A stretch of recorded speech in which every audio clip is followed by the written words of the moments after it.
Todo este paisaje es el distrito de Sañaica, de la región Aymaraes o de la provincia de Aymaraes.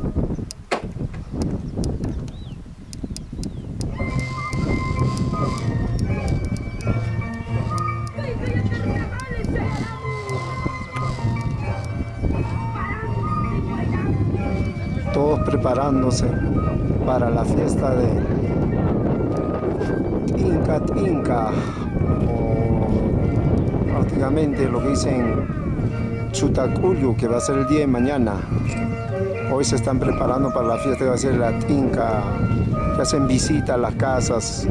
Hoy es una costumbre típica del distrito de Sañaica, así que la gente está preparando almuerzo, todo en comunidad, lo hacen como un aine entre mujeres que se hacen ahí preparando, haciendo los preparativos, los hombres también haciendo su trabajo ahí, preparando tanto lo que es instalaciones eléctricas, arreglo de asientos, todo lo que se puede hacer en un evento.